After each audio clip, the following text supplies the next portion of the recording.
Hey all, thanks again for joining us on The Mind of a Skeptical Leftist. I've got another great interview for you this time around. This time I'm talking to Detryck Von Doom, who is one of my favorite people to follow on Facebook. He's the kind of guy people tag in when they're dealing with trolls because he's smart, witty, and he's absolutely brutal. That's also why he's often in Facebook jail. In this episode we talk about a bunch of stuff, but I think one of the most important takeaways is for anyone who isn't a Satanist or doesn't know anything about Satanism. Detryck is a Satanist, and while that doesn't mean that he worships Satan, it does inform the way he views the world, and it is very interesting. I think, and maybe you'll agree, that Satanism definitely seems very compatible with a progressive, or in my even view, an anarchist worldview. Other than that, I don't really have anything to say this time around. I just want to make sure to thank all my patrons, and recently all the people who have supported me a little bit extra because I'm going through some tough financial times. So that's Lisa, Damien, Chippy, John, and Jeremiah all sent me a little bit of extra money this week because they are generous, and I am I'm struggling. So they felt that they could help, and I really, really appreciate it. They deserve all my heartfelt thanks and all the good vibes that I can send. Thank you so much. With that, if you want to help me ease my financial struggles, you can do that by becoming a patron at patreon.com/skepticalleftist. Or you can send a one-time donation at buymeacoffee.com/skepticallefty. I know I'm not the only one struggling these days, so I'm going to look for and add some links in the show notes that you can send money to if you want to help people that aren't me. Another thing that really helps is if you share the show, hit the like button, make sure to subscribe and do all that special stuff. Hit that little bell or whatever on YouTube so that you get a notification every time there's a new episode. And, give me 5 stars on any podcast apps or review sites that you use. And yeah, with that, on to the interview.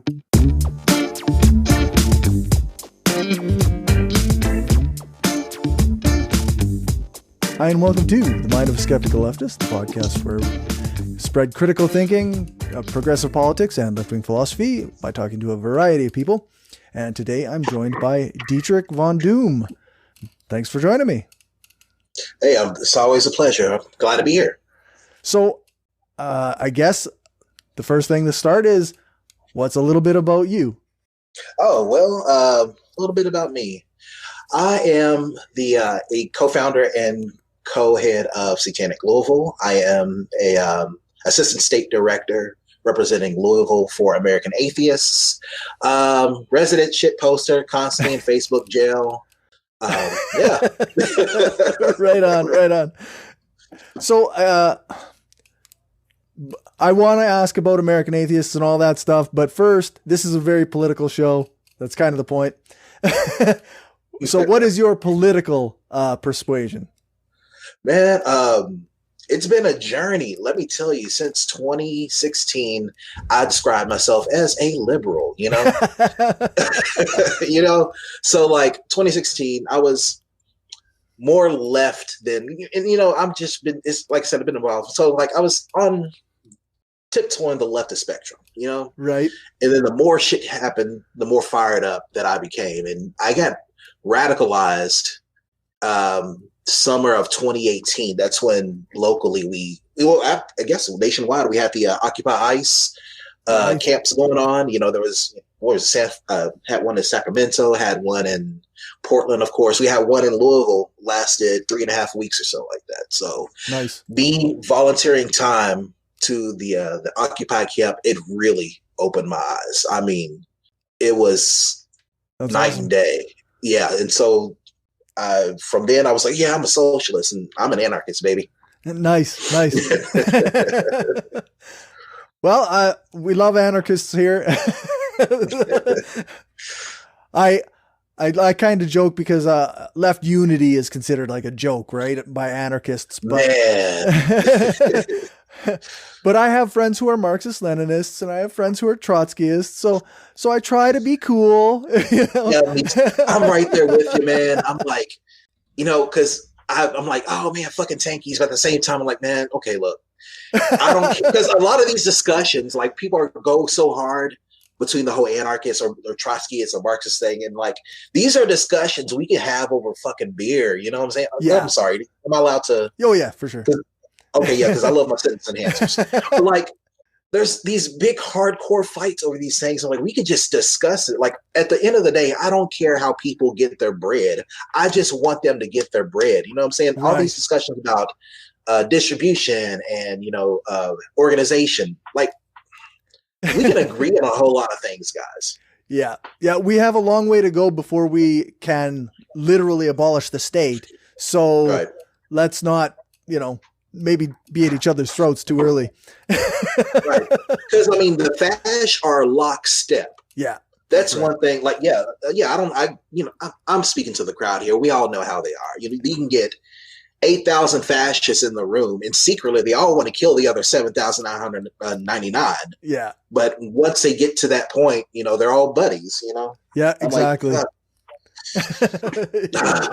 For sure. No, as I said, love an anarchist here. So, how did you get into Satanism?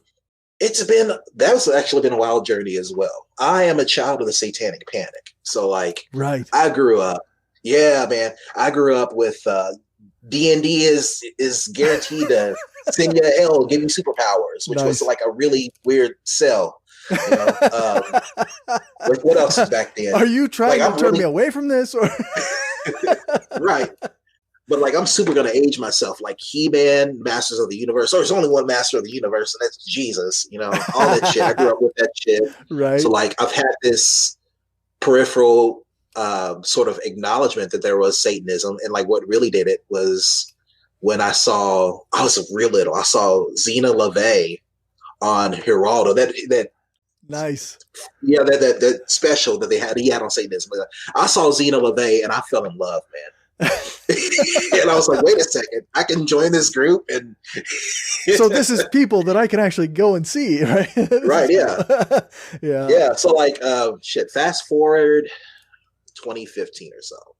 That's when 2014, that's when I really saw like the Satanic Temple come up, and I've seen other satanic groups and things like that, Temple of Angkor Manu, all that kind of stuff. And so I'm sitting there evaluating. It's like, what these guys are talking about is shit I already believe in. Right. And so I've always been kind of gothy and shit like that. So I'm like, okay, let me see what these people are about. And then when they rolled out the Baphomet statue, I was like, yes, yes, cool. These motherfuckers. No, so, right on. Yeah, I've been a Satanist since. Well, I guess for anybody who might not be initiated, what is a Satanist? Oh, yeah. So a Satanist is the person, they believe that fiat authority should not be something that we bow down to. So like, this is going to appeal to a lot of people on the left persuasion. Like tons of Satanists are leftists, first and foremost. So we don't believe in fiat authority. We don't believe in just submitting to people, without them explaining, what it is that they're going to do. Everything is consensual as far as our point of view. So like, the Satanist is also godless, but at the same time, many Satanists hold themselves to be the image of whatever sort of God. We hold ourselves as the highest representation of deities that there are. There's no proof of any sort of gods out there. There isn't anything like that. So if this is a reality that we live in, and only we can affect our reality, by default, that makes us gods. But there's many people believe that. I personally don't have a use for gods, external or internal otherwise. So I just leave it as, I don't believe in a God. There's only one person's that rules my destiny. I'm the only person that can change things for the better for me. And if they make things worse for myself, I have to own up to it. Satanists also, we value beauty. We value truth. We value being wrong and learning from it. Those all sound like pretty commendable values. Like very, very anarchistic. Right. Yeah, man. Satan is an anarchist. Yeah. That makes sense. Yeah. I mean, I've never considered, I've never bothered to be a Satanist, but I'm an atheist and an anarchist, and I always valued kind of the same things that I saw coming out of the Satanist camp, right? Like it was kind of like, okay, but we're fighting against Christian theocracy. We're fighting against, you know, the overstep of other religions. Right. So I always appreciated that about the overall thing. I don't know, just never got into it as myself. Well, it's a big S word. That's what it is. Yeah. You know? Because I get asked all the time, why Satanism? Why would you adopt Satan? I'm like, why did Batman choose a bat? You know, just, right. Right. Because it's scary and dark and cool. Like, what else? You know? Well, yeah, that's right. Why does so much metal music involve Satan stuff? Like, of course, because the imagery is awesome. Even if they don't personally, you know, vibe with Satanism, like Tom Araya from Slayer, he is an devout Catholic, but like listen to their entire discography. Right. You know? Yeah.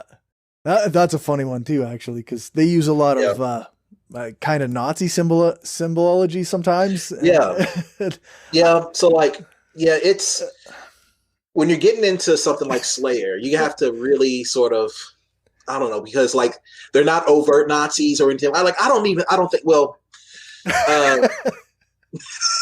you know, yeah, it's maybe not Kerry King, Tom Araya, maybe a little closer. You know, Jeff Hanneman, definitely. You know, right. So like I was in a pretty fucked up place when he died. I was like, no. But like I still fucking bop Rain and Blood. Oh yeah, of course. You know, it gets me going. It's my coffee. Yeah, Seasons in the Abyss is still a killer album. Yeah, not so much the new shit, but you know, they're old. Yeah, you can't expect them to be great all the time. Right. Yeah. So that's the Satanism stuff. What about American Atheists? What got you involved with that?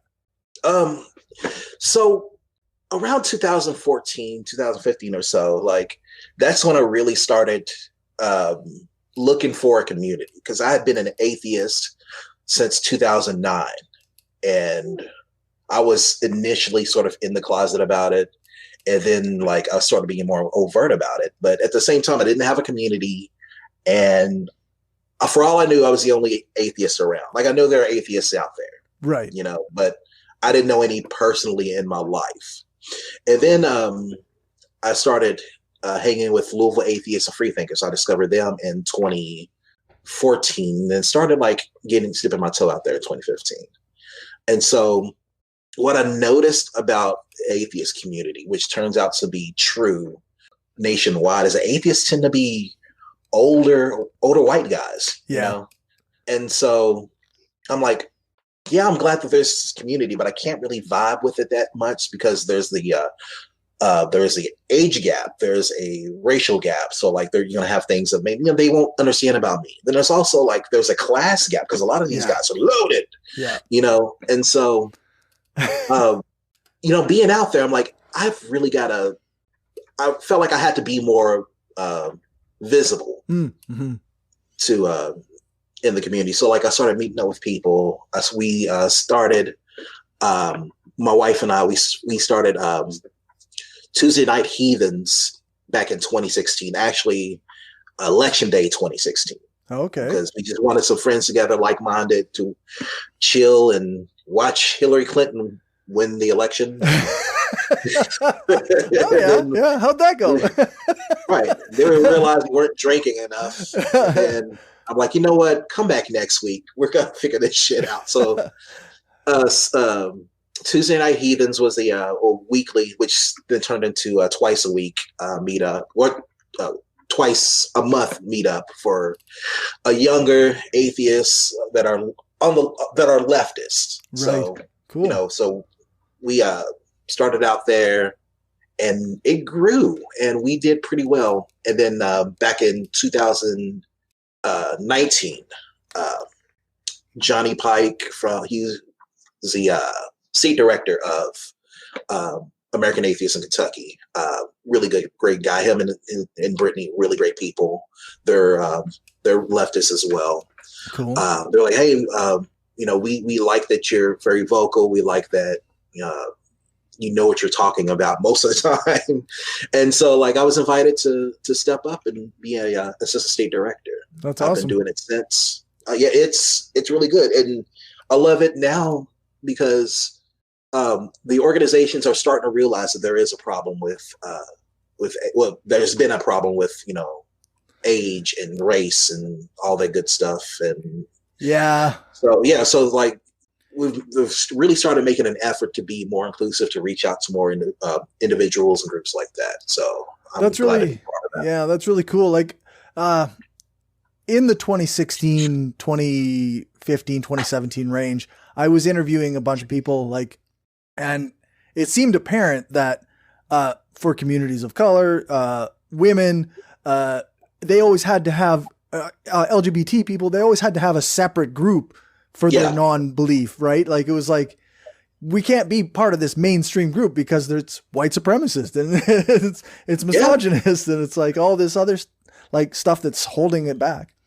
Right. Yeah. And it's just steeped in that the new atheism that started about 9/11, like so much of that shit that we thought was acceptable then just got carried in. And so like the diehards are like, no, why should we? Like, no, it's Islamophobia is a thing and we shouldn't partake in it, guys. Stop it. All right. Somebody take away Dawkins' Twitter. Just stop. Yes. Take away. Yeah. Even now we still have like there was an article came out not long ago about the new atheism merging with the far right and whatnot. Yeah. And it's getting tons of pushback by even like people that you would think are progressive-ish atheists. And it's really odd to me, like that we can't just acknowledge our history, acknowledge the problems with it, and then move on and do something better. But right. Yeah. It's because people don't want to be correct. Oh, they don't want to be, I'm sorry, I'm losing my words here. They want to be right. They don't want to be correct, but they want to hold on to these things, these ideas of the world, and everyone else be damned. Which is is how we end up with noted biologists, like evolutionary biologists who are super behind anti-trans ideas. I'm like, no, man. You have to keep doing science. Like you can't just, I figured this shit out in 1970 something, and then that's it. Right. And a lot of people are like that morally. We figured out this question of, do you believe in a God? Is there a God? Like, okay, well, you keep learning things beyond that because that's not the entire universe. Yeah, that's right. That's not the answer to the universe. Right. And just because we figured that one out doesn't mean we have to stop asking questions, like actual true questions, not the chuddy kind of jacking off. Right. Yeah. Yeah. It's funny. But frustrating because I've divorced from the atheist community in a lot of ways. Yeah. But it's still really, I don't know. I really feel for people who are still involved in it because it's still so steeped in all this stuff. Yeah. Like I said, conversations have been had in so many ways, like dealing with it locally is, it's gotten better, but we still have our issues. So but they know that myself and others within these certain groups, we're not going to stand for it. So they will expect pushback when pushback is, warranted. Good. But yeah, it's like I said, there's such a generational divide within it to where it affects so many other things underlying because of, old ideas are, die hard. It's crazy. Yeah, that's right. I guess it's kind of along the same lines. What do you think of the atheist, like the IDW types and this now marriage with like far right theocrats? It's so weird because guys like Sam Harris and is Dave Rubin, is he an atheist? I forget if he used to be. I think he said he's not an atheist anymore. Wow. But Sam Harris and what was it, guys? Dave Smalley. Oh yeah. I used to listen to Dave Smalley hardcore. Yeah, for sure. Dave Smalley. And then I'm like, ooh, what are you doing? What are you doing, man? And What's happening? right, yeah. And then like again, there's all these ideas that people just don't want to hold on to. And like what did it for me with him is like he this is when like BLM was really getting up and running. He's sitting there like talking down to a black activist. What would MLK think? I'm like, first of all, get him out your fucking mouth. Second, I'm like, yeah, and so Yeah. once he realized that the people who are on your team, who are supposedly on your team, like progressives, leftists, you know, people who just aren't dipshits, they're like, they call them out on this shit. And so once a consequence happens, they still need to make money. They still want to make money. And where's the money going to come from? Yeah, that's right. The right. You know, they have the advantage of they have home court advantage as far as white supremacy, that the country isn't built on top of it. So like they're defending, you know, we're attacking. And at the same time, they have the advantage of that's where the money comes from. Yeah. Yeah. You know, so like that's how we end up with all the comedians who are really cool. We thought were really cool back in the 90s and shit, early 2000s. You know, they haven't had a stand-up special in like since like 2004. They say something really dipshitty, and all of a sudden they have a Netflix special. Yeah, that's and right. It's all aimed towards, you know, these alt-right chuds because they're the ones with the money. Yeah, yeah. Somebody actually said on Twitter a while back, like that they couldn't believe how much money was in anti-racist activism, and I was just like, "Hey, wait a second." Right. Nobody that I know is getting any money from this. Right. Like okay, so 2020 was the closest anyone's ever been to being a paid protester. Like, yeah, we lost our jobs. Right. We have to eat, so we're collecting unemployment. But also, since we have the money, we can go and try to make things better for once. Yeah, that's right. And, man. Yeah. Soros, I know you're listening, Soros. Yeah. Where's my goddamn check? Right. Yeah. It's similar to like when you talk about like vaccines or whatever, and then you get people saying, "Oh, well, you're a big pharma shill," right? No, nobody's paying me to be pro-vaccine. Right. I'm sorry, I want to live. Like, really? Yeah, that's right. I guess I have 20 patrons, so 20 people are supporting my my left-wing activism. So right. Yeah, I'm not getting rich off it. Those are big bucks. You need that Sackler money donations. Yeah, that's right. Yeah. Oh, good times. Yeah, silliness. Okay, so I guess one of the things you wanted to talk about was Project Blitz. Yeah. So I guess what is that?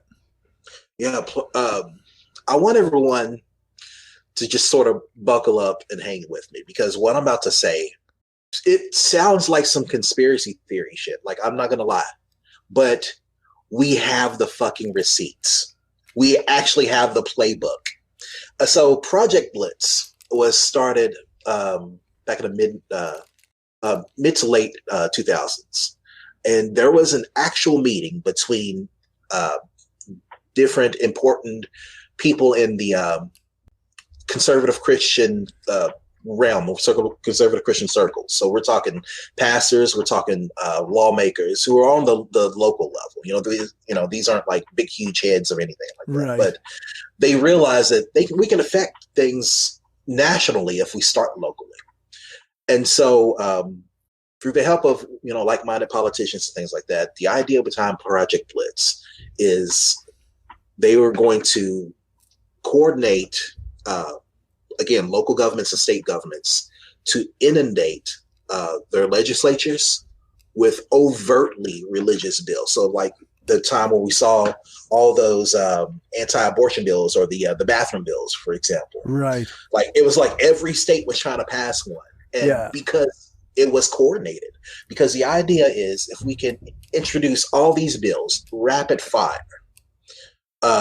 the organizations like American Atheists or the I'm sorry, I'm blanking out here. American Atheists and Community of Reason and Freedom from Religion. Yeah, yes, thank you. The FFRF, Freedom from Religion Foundation. So all these organizations who watchdog civil rights, everyone's rights, will have to spend so much time and money fighting these bills. Right. They fully expect that a lot of those bills aren't going to pass, but by the time it's done, all the organizations and individuals who are on the side of true religious freedom and separation of church and state, we're just going to be too broke, too tired to do anything about the rest. Yeah. It's the Zap Brannigan approach to to legislation. We're going to send wave after wave of bills. Yeah. Right. Again, some of the early ones are going to die, but so yeah, exactly.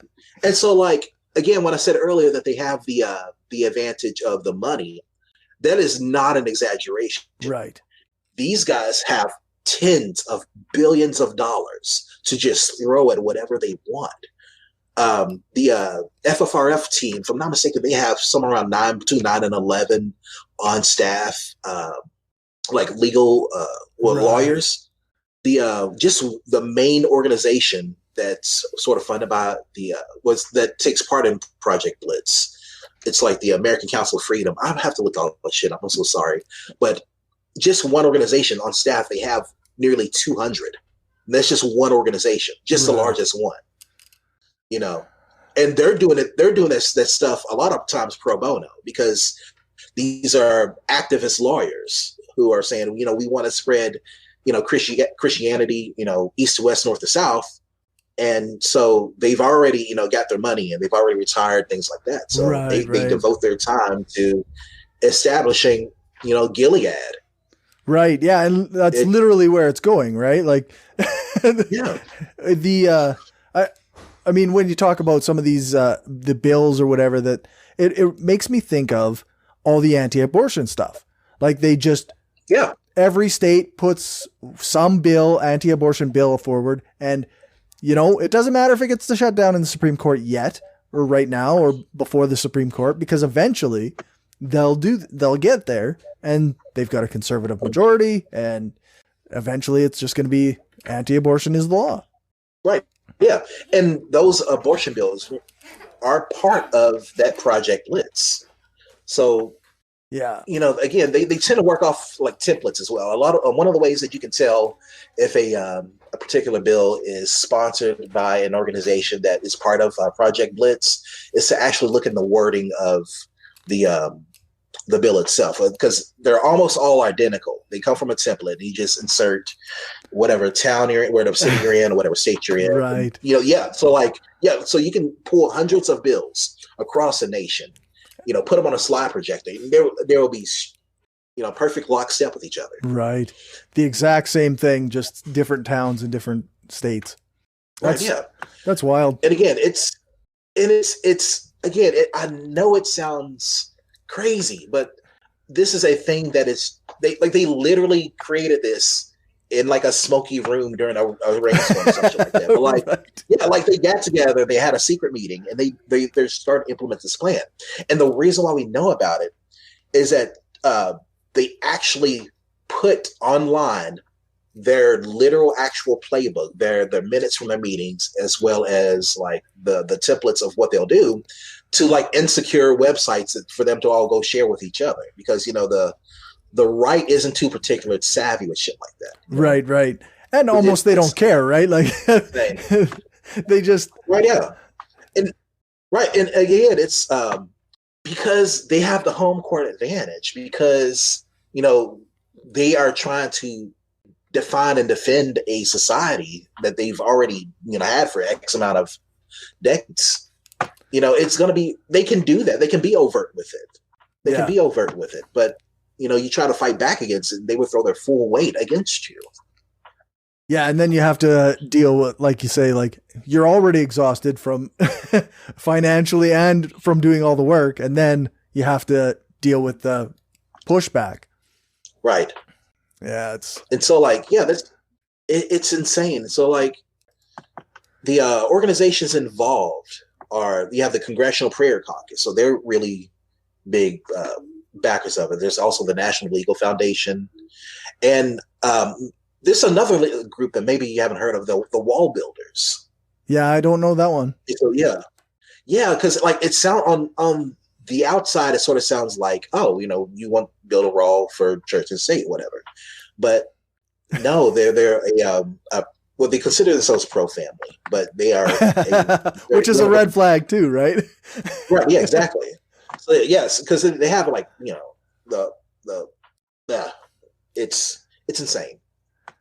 Yeah, that's wild. Like, I don't know. Is that related to the Netflix documentary, The Family, or whatever it was? Or was it, I don't know if it was a documentary or where like they kind of showed that they had handpicked certain men, white men, obviously, who were supposed to go into this group, and they were trained them up to be the leaders of America. And they had all this religious power behind them, and they had connections within the government. And it seemed like a bit of a conspiracy theory, but a lot of people I know were watching it and being like, okay, this particular documentary might be over the top, but a lot of this is true shit. Like, yeah. So, yeah, I mean, we have Matt Shea in, Washington State, who wrote a literal manifesto for what should happen when Christians take over the nation. Right. He's right. Round up the boys and men. If, they don't want to, be part of the religion, you kill, or is he like, you kill all the men first, and then like whoever's left over, you ask them what they want to be.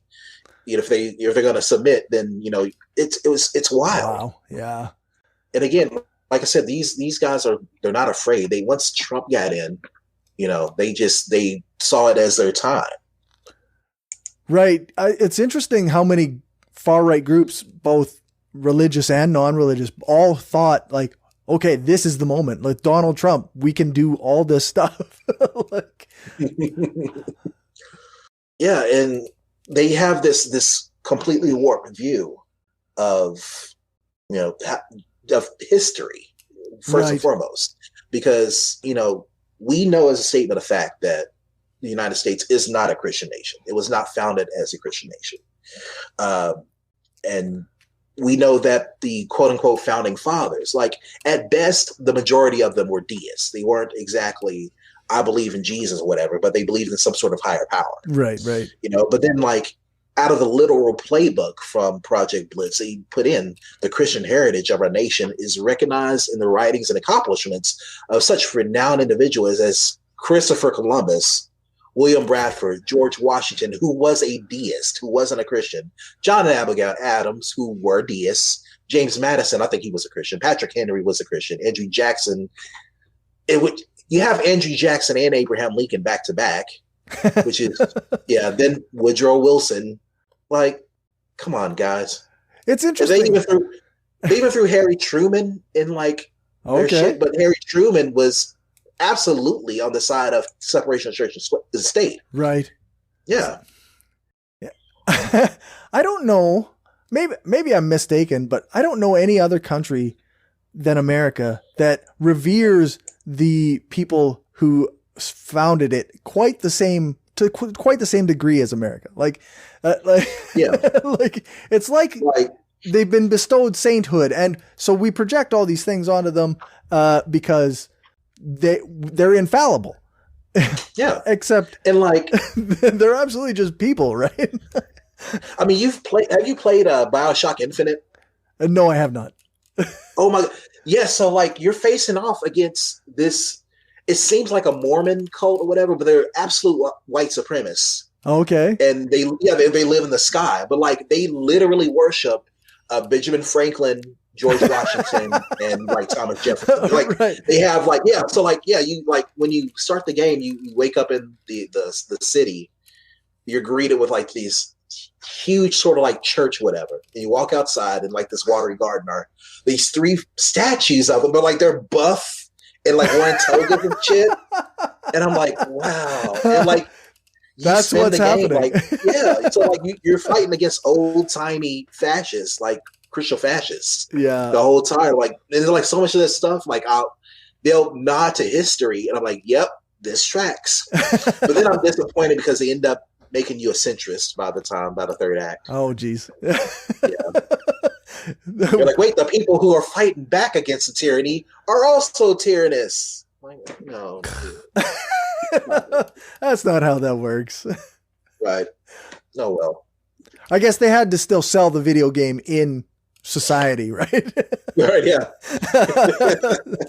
They have to do that safe centrist play. Yeah, that's right. Foes and comrades. For your foe, you have the Boogaloo Boys. So I know, oh my God. I know who the Boogaloo Boys are, sort of, because I follow a lot of that stuff. But for anybody who's listening who might not know, what's a Boogaloo Boy? So your Boogaloo Boys it's sort of this loose association of men who, at what they're really wanting is for they're not reactionary. What is the word that I'm searching for? They are accelerationists. That's what I'm searching for. So, like, what they really want is a second civil war. Then it's referenced by the Boogaloo. They call it the Boogaloo. So, yeah, break out to electric Boogaloo.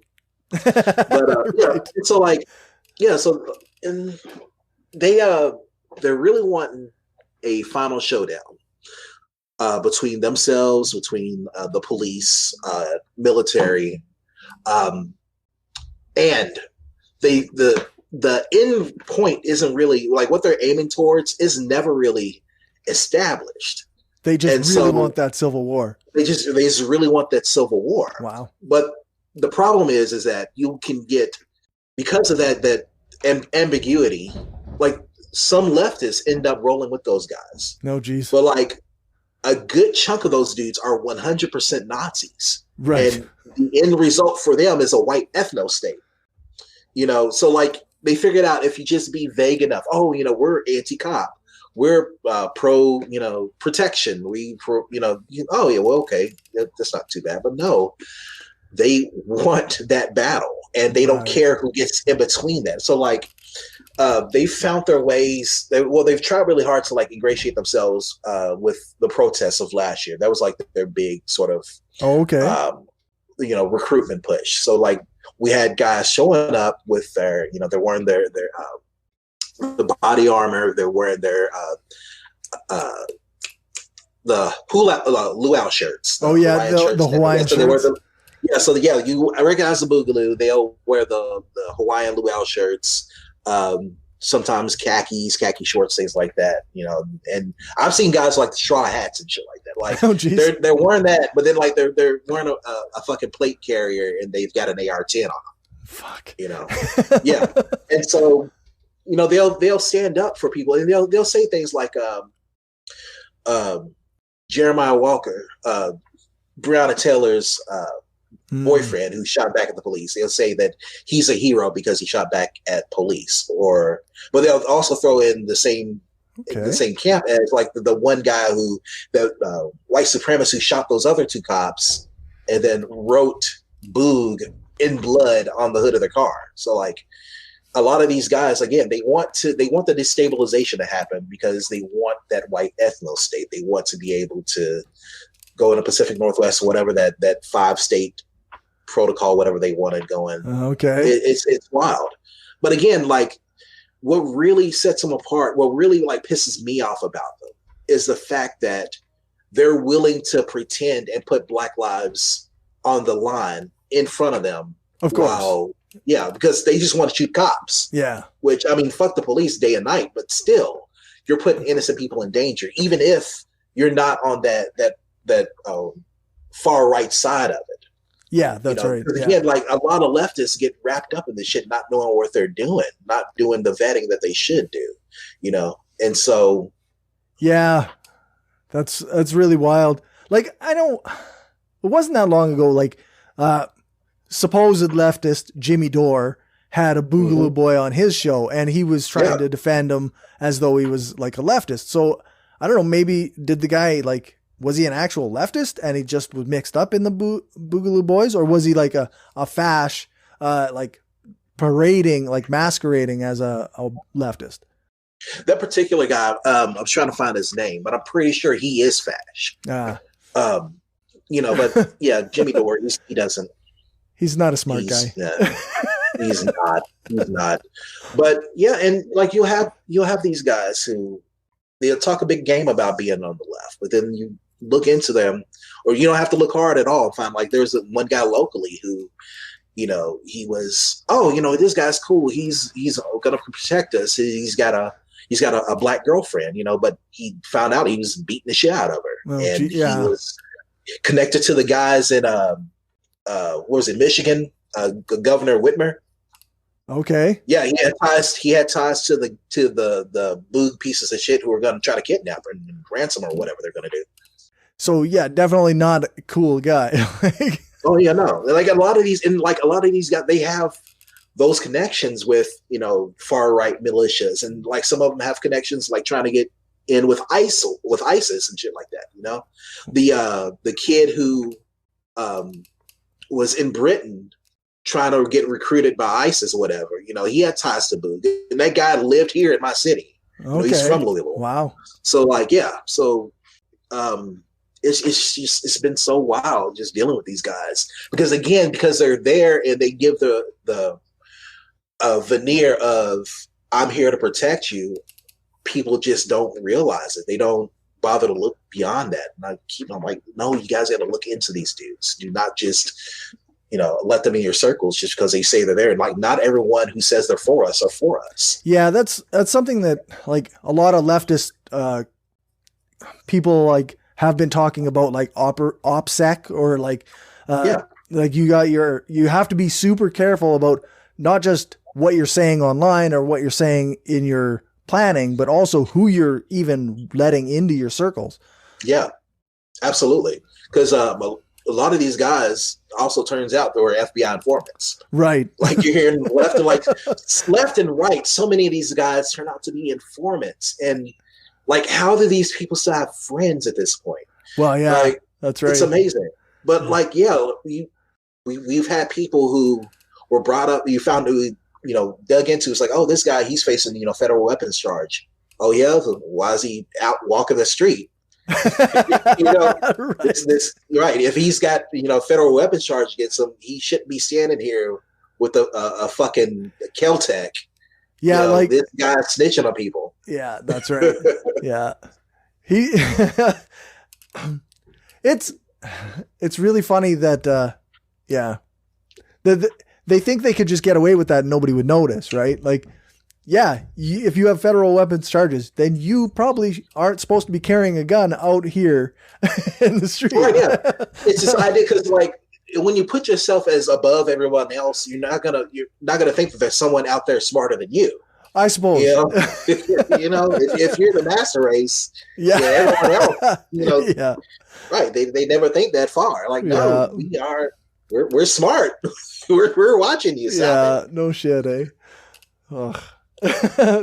Yeah, but no, it's fucking booed because again, they're putting everybody in danger, not just black people or queer people, like your white buddies. They got you in danger, man. If you ever next door, because right.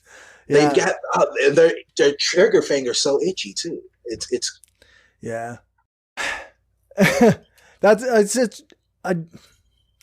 It's a big enough problem to have the right being so vocal and being so violent, but then to have them like pretending to be on the side of the people, in struggle, it's I don't know. It's a real problem. I mean, I kind of jokes about how silly it is, but it's a real problem. I mean, if you don't laugh, you'll cry. That's about it. Like, I hope people can be just be careful, right? Right. Yeah. There's no real like grasp of historical context to anything that they do. Those of us who study history, we saw this shit coming in 2016, 2015. Right. I don't know. I guarantee people, well, I don't know. If you're not familiar with Robert Evans. Oh, yeah. Of the Beyond the Bastards. Yeah. I have had him on the show, actually. Oh, really? Yeah, man. I love the guy. Yeah. He has the miniseries that was It Can't Happen Here. Yeah. Or It Can Happen Here. And it laid out, he wrote it, he produced it in 2019. Yeah. And then I didn't start listening to it until last year. Okay. But I'm sitting there listening. I'm like, holy shit, this guy predicted the future. Like, he locks up what was going on, Right. how things would happen. And I'm like, yeah, we need to fucking put the brakes on this train, man. Yeah. Yeah, actually, Robert Evans also did a really good series with a bunch of activists from Portland on the Uprising, which is like another great podcast series related. Yeah, what was it? Behind the Insurrection. Yeah, that's another one too. He had a different one. Yeah. Okay. Like it was called The Uprising, and it was from Portland. So, okay, so that's your foe. What about your comrade? You have Louisville Clinic Escorts? Yeah.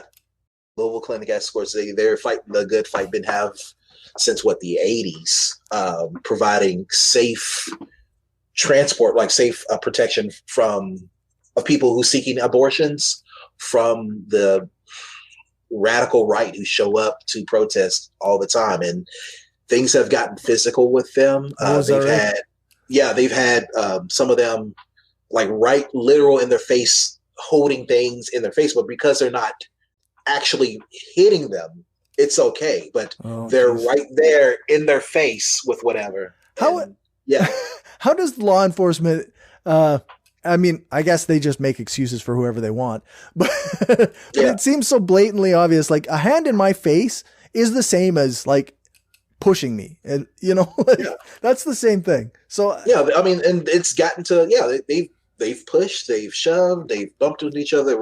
They had one of their older members fake being attacked and like was videoed on the ground writhing. Oh, this is broken, this is hurting, and taking pictures from the hospital. They were out the same day, right? So like they're constantly facing this battle, and they're out there every Saturday, every Tuesday, whenever, specifically Saturday mornings. They're up there at 6 a.m. out there, just defending the community. It's literal community defense is what they're doing. That's awesome. But like their bodies are on the line.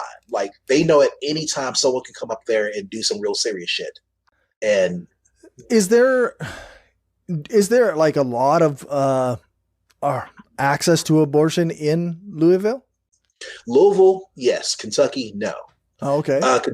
Kentucky is one of the states with the fewest abortion providers. We went up when Andy Beshear, early last year, actually, he doubled the number of abortion access in Kentucky from 1 to 2. Oh boy! And they're both in Louisville. Yeah. So okay. Yeah. So if you're in like Hazard, Pike County, if you're out the sticks, you got to drive a 2-3 hour drive. Yeah. Wow. So then it's also easy for these religious anti-abortion people to find where to go because there's only 2 spots, right? Right. There's only 2 spots. The main one that's been the focus was on is the EMW clinic, which is on Jefferson Street. Okay. Yeah, it's not Jefferson Street. It's on Market Street, which is like a hop, skip, and a jump away from where I am now. Oh, is that right? And so like when I worked third shift on Saturdays, I would every morning I'd be able to just drive right by and see them out there. You have the jackasses with their big bull horns and their signs and shit. But you saw these people just standing there, row to row, not letting anyone, touch these people who are coming up to receive care. And but occasionally you have it where people have been intercepted. They're surrounded and like they're packed in tight so they can't move on the sidewalk. So like they're literally, breaking the law by taking up that sidewalk and not letting people pass. But like, isn't that technically kidnapping if you're surrounding someone and you're not going to let them leave?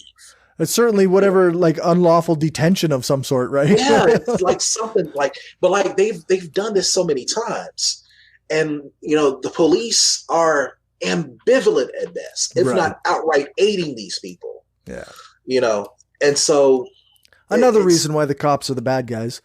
Mm-hmm. But so my hat's off to those clinic defenders. The escorts. So yeah, if I wish I had a link for them because they can always use donations. They help transport people when they need it. These guys are truly doing the Dark Lord's work out there. I will. I'll look for links and see what I can find for when this is released. Because it's, I don't know.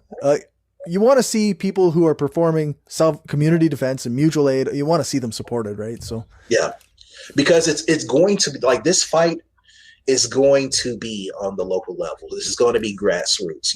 We've had some of the big major national groups just drop the ball completely. Yeah, and are forsaking the more grassroots and local setups because that's just not where the money is. Right. Yeah, and I mean, it's not going to get better right now, is it? Like the way that. Oh no, because we can go to brunch again.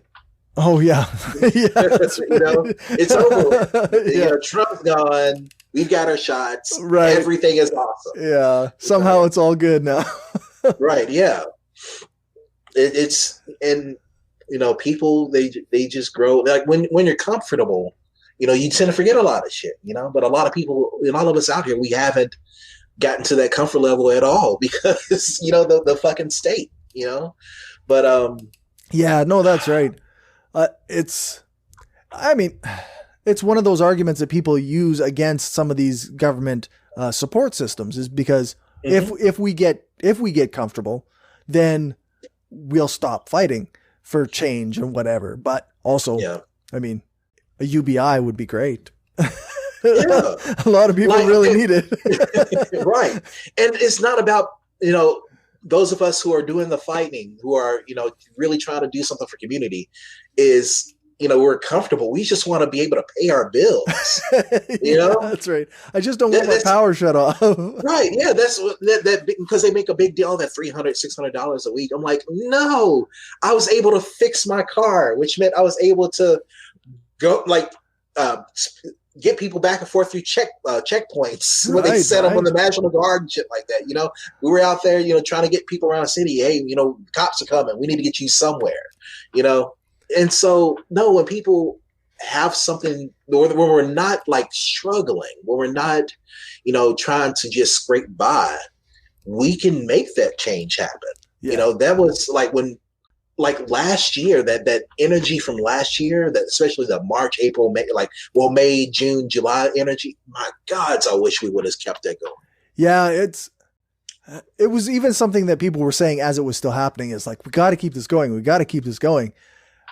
I think too often these things do die out though, as soon as the white middle class stops watching it on the news. Right. Yeah.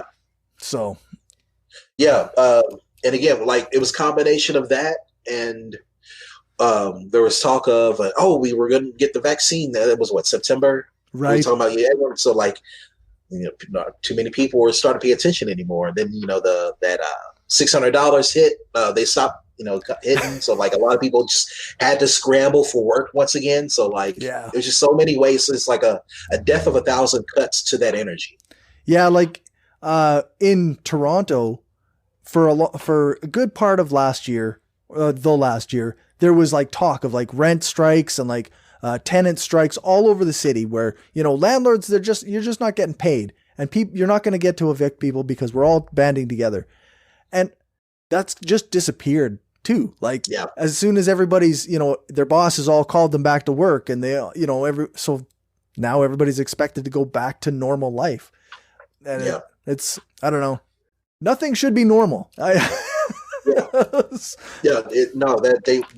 normal was bad, y'all. Yeah. The normal was, dead black men and women in the streets. It was, the foreclosures. That was normal. Yeah. The normal was bad. We need a new world. We need to watch you. You're going to get conspiracy theories after I said that. We need a new world order. We need a great reset. Right. Yeah. Oh gosh.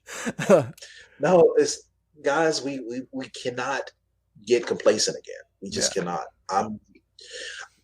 I've gotten I'm guilty of it too. I've got my burnout. I was out there pretty much every day for like months, Right. and I've had bullets whizzing past my head. I understand that burnout. Sometimes you're just like, man, I just want to see what's on TV. I just want to, throw a barbecue, feed some people, and then you just kind of, and then survival hits. So I understand it, but like, we've got to find a way to get that energy back. Yeah. Unfortunately, what always seems to be the thing is it's got to be somebody gets hurt or somebody gets killed, and then, and then it fires people up again. But yeah, because like we can't have another George Floyd or Breonna Taylor or Philando Castillo or Sandra Bland. We can't have another, Mike Brown. We can have, it's just, lives are too precious.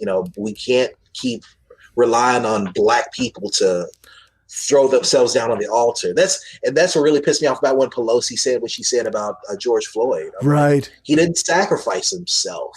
He was murdered. He was murdered. He was taken from us. That's not a sacrifice, Yeah. And the nonsense, it's even more nonsense, right? Like he didn't sacrifice himself for justice. Justice was served because and it wasn't even justice. His murderer got a minor, of punishment. Yeah. There are people in jail for weed for a longer time. Yeah. Like it's, no, I don't know how to fix America, but it's a long, and it's going to be a tough struggle. And unfortunately, I think a lot of people are going to get hurt before it's done, but yeah, I don't see that a peaceful way about it. Yeah, actually, that's something I wanted to ask you about, because I know you are a gun person. Like, you have guns, you are a Second Amendment guy. So what do you see happening with this? Is I don't want to say is a violent revolution coming, but right? Yeah, you gotta right. No, our FBI agents were not at all. There's no violent revolution. There's no violent revolution. No such thing. No, like, I got into it not because I was wanting to, like, I thought that a revolution was on the horizon or anything. My reason for advocating for gun ownership is because the other side have no compunction, no like reservations at all about ending our lives. It is, for my stance, is 100% defense. Yeah. So like, I have a pistol, I have an AR. I'm looking into a shotgun. So like, I've encouraged my brothers and my sisters to go out. They're all armed. So, shout out to the Black Gun Coalition, by the way, Jay. No, my stance is, it goes beyond rights, because I don't like saying, like, I'm very much a gun guy, but I hate saying that I'm a Second Amendment guy. You know what I'm saying? Yeah. Because like, we know that the Constitution was really set up to defend certain segments of our population, not the other one, not others, and so my stance is that we should not have not a right, but our ability to defend ourselves individually or as a community infringed in any way. Yeah. So like, I used to be on the stance where, if you're a felon, maybe you shouldn't have a gun. But then like, I'm looking at all the felons that I know are felons due to circumstance. They got caught with weed, or they had to steal to live to eat. They're not actually like bad people who don't deserve to. They're not bad people, right? Exactly. Like, and there's the idea that people in prison are like just bad people. Like, no, like, you get like 2, 3 out of 100 are like the evil dudes that I've kind of wrestled with the idea of abolish prisons, because like, I don't want the rapists and the murderers and whites, right. Those 2 or 3 out of 100, that's still bad. Right? So I'm still, wrestling with that. But like, I think that people they have a fundamental right and ability to defend themselves. Yeah. And, I can't really mesh with just getting, restricting their right to anybody. I don't know. Yeah, that's fair. I mean, Canadian gun culture is a whole different animal than American gun culture. So I grew up in a whole different thing. Right. And, so I'm still wrestling with just the idea of gun ownership. Yeah. But because I don't want the mall shootouts or like the theater. I don't want that. And like, I want to figure out how to keep the guns out of those guys' hands.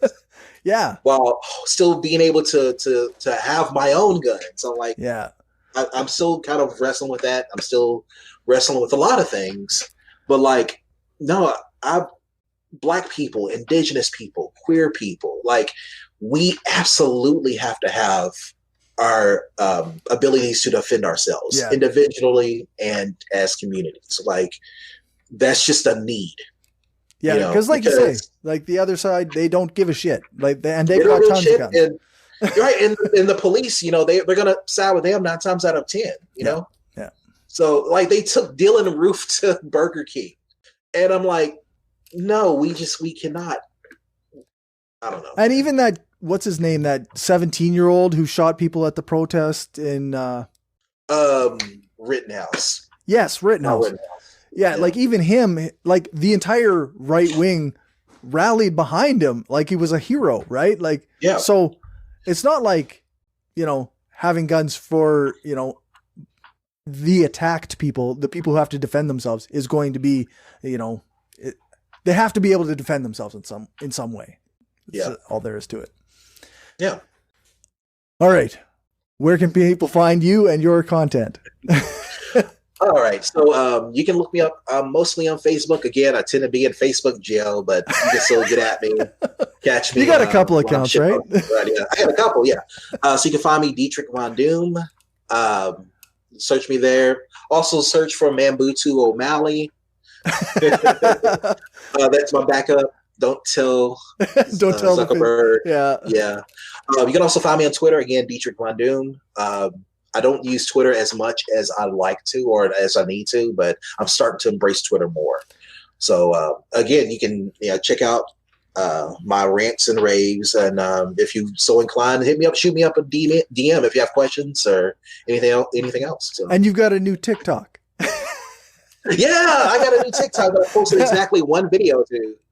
That's awesome. Man, everybody should be on TikTok. It's awesome. Right, yeah. Lots of good leftist stuff. Yeah. Oh yeah. Yes. No, right on. Well, thank you so much for your time. Oh, it's my pleasure. Anytime at all. All right. That's all, folks. Thanks for watching and or listening. Remember to share this show with your friends and on the social media site that you use the most. I want to say thank you again to everyone who supports this show on Patreon. It's really appreciated, and it helps me spend more time on this and my other projects when I'm not at work so that I don't have to work as many gig hours. If you want to contribute, you can do that at patreon.com/skepticalleftist, or you can buy me a coffee at buymeacoffee.com/skepticallefty. If you can't contribute financially, then a 5-star rating and a review on your podcast app of choice or one of the podcast review sites like Podchaser would be great. If you want to find more from me, then you can check out the show notes or check my Linktree. That's linktr.ee/skepticalcorey. You can find all my social media stuff there, as well as links to my other shows, which include Skeptarchy, which is a panel show I do with some very smart people, For Many People's Strength, which is a show about Saskatchewan politics, and a new project I'm involved in that's called the Atheist, Humanist, Leftist, Revolutionaries with my friend Damien Marie at Hope. My Twitter is @SkepticalLefty, and my Facebook page is The Mind of a Skeptical Leftist.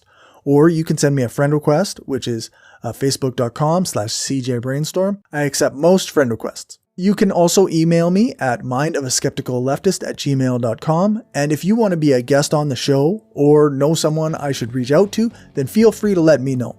You can book interviews in my available time slots on my Calendly, which you can find on my Linktree. Thanks so much for listening, and let's just all try to be kind to other leftists and to all people, and even if we think they're wrong. The battle that we are fighting is an uphill one and has many obstacles, and we will need all the comrades we can get.